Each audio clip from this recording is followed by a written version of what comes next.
An update on Tyrese. Just MRI tomorrow, so we just. And then just what did you think of the job Shake did in the second half? I thought him, DeAnthony, and D-House did a terrific job. We really were trying to run anything without Drew Holiday involved, down the stretch. We're just trying to get him away from the ball. D-Mel and Shea kind of figured it out. Wherever he was, the other guy handled it, and we attacked. I thought one of the biggest shots of the game was D-House's at the end of the third.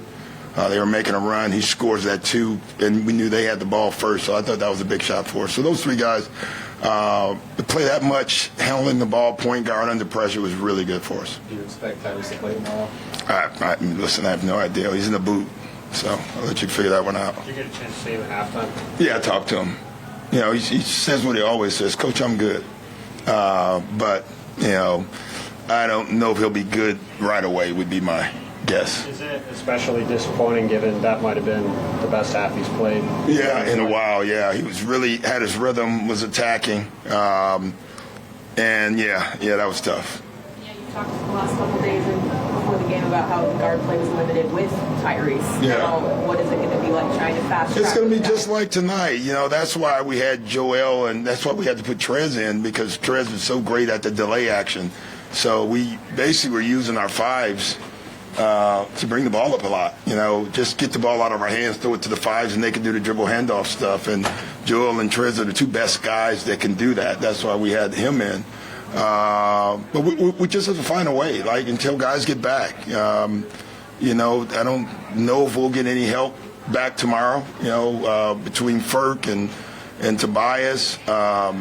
Even D-Mel, we with back-to-back games, so it'll be interesting who plays. Doc, in that spot without both your starting backcourt tonight, how did you feel Joel did with the playmaking from He did great, and our execution down the stretch was unbelievable. So we got on that same set, a little step, but we ran some action just to get the pressure off of our guards. We were running George up to loosen guys up. Joel popped to the elbow. It was clean, and he made great decisions down the stretch. Many guys stepped up tonight when we were shorthanded. They had George come off the bench. I think it was 16 or 17. Yeah. Talk about, the overall effort of this team to kind of pull this one out when you have so many guys. And then it was an easy game for us to let go of the rope, and we didn't. That's what you love about this team. And, it's funny. If someone didn't watch this game, they're going to look at the box score, and they're going to see P.J. Tucker, 0 for 1, 3 rebounds, 4 rebounds, 2 assists, and he may have been our most important player on the floor tonight. I said that to our guys, and everybody started clapping because they saw it, and it's a great example how you help your team sometimes. It doesn't have to be scoring. He was huge for us tonight in what he did, and so good for him and good for some of our young guys to see that. I guess going off what Kyle asked, do you feel like Joel's at a point where he is his game and his skill is kind of meeting where he is from an IQ perspective? Repeat that question. You lost me at hello. Do you feel like Joel's at a point in his career where his physicality and his skill are kind of meeting his IQ on the field? Yeah, that's a good question. So you're saying, is he at his prime? In some ways, right? So I don't know the answer to that.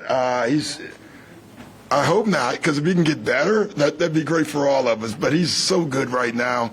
I thought down the stretch, though, in particular, he kind of saw the game slowed down for him. Early on, he was turning the ball over, and I thought the last 6 minutes, we told him in that timeout exactly what we're going to run, how we're going to do it, keeping Holiday out. Joel, you'll be at the nail. And we talked about the spacing, and I thought he kind of just slowed down, let the game come to him, and I thought that was terrific. So, yeah, that's big growth for us. Post-game Shake talked about how his 5 years spent with Joel is kind of rare in this league, and it gives them continuity when one of them hasn't played in a while. Yeah. Do you see that at all with the guys that have been together? Yeah, I think that's where him and Shake and Ferk, we did it 2 games ago, and unfortunately Ferk gets hurt. They have a rhythm because they've played together so many minutes. Our skill development guys, we have this low-minute group that plays every day. They scrimmage and they play, and so they have a lot of minutes logged in together. Last one. Does a lot of that tie into the way you guys play defense, especially in the third quarter? Then Yeah. when Joel's off the floor. Too? A lot of it, and you knew what they were going to do. They do it, they play Giannis those 6 minutes, then they take him off, and then they always bring him back in right, and we just kept matching his minutes with PJ. The one stretch we didn't, they made a run. PJ was gassed though, and so we needed Paul Reed and Trez to try to hold the fort for us. But that's exactly right. I mean, just our defense, our activity has been off the charts. Thanks, Coach. Thanks, guys. George, just thinking about the way as a unit, you down some people to start the game, you lose Tyrese, and then you guys as a group just battle it out. Right? Just thinking about the effort you guys gave to get this win tonight. Yeah, I think the biggest thing at halftime was, once Tyrese was out, I mean, he was having a heck of a game up to, the point that he got injured. As Doc was saying, you guys got to start playing like you believe, like you can win. We're not playing great and we're only down 7 points. And I think, him talking us through that and, us coming together as a unit, we played a heck of a second half. And then, just to keep yourself in it and then have Joel do what he does at the end of the game, that was huge for our team. And I think I said to someone out there, it's like, these are the type of team wins that you fuel you to, groove and grow during the year. Is there anything, Doc was telling you after you lose Tyrese, you're down James already, I mean, Tobias too, a lot of your ball handling, a lot of your shot creation that you guys had to do as a collective unit? Yeah, I mean, I think the one thing that Doc, since he's been coaching me, is he's not looking at what we don't have. He's basically like, this is who we have and this is how we're going to do things. And, I think that's a positive that we have him, to tell us, hey, these are the guys that we have, and this is how we're going to do it. And, drawing up a game plan of us, to continue to shrink the floor and help off Giannis and make them make tough shots to beat us. And then on the other end, continue to move the ball side to side. He kept preaching that, throughout the second half. Get the ball from side to side. When you get this team in rotation, you're going to create open shots, and that's what we did. George, Doc was just talking about how, as is often the case, PJ's stat line does not tell the whole story. No, it definitely doesn't. For you, having played with most of this group last year, where do you feel him the most in making this team different? PJ's been tremendous. Obviously he's a savvy veteran, and he's just a leader. Like, he's been to the mountaintop. He's won a championship. He knows what it takes night in, night out, and he demands it out of everybody. And I think that's the best part is his unselfish play shows in his stat line, but at the same time, his stat line doesn't show how much he means to us. And he was tremendous tonight. I mean, to slow Giannis up, Giannis was on a tear, and to slow him up and give us a chance to win this game, and big rebounds, big tip outs, just talking, keeping us dialed in as a unit. That guy doesn't get enough credit, and he wins games just by being PJ Tucker. I've obviously played a bunch of lineups that you guys haven't seen before, kind of out of necessity. Did it feel weird at all to play with two guys who are usually the center when they're playing?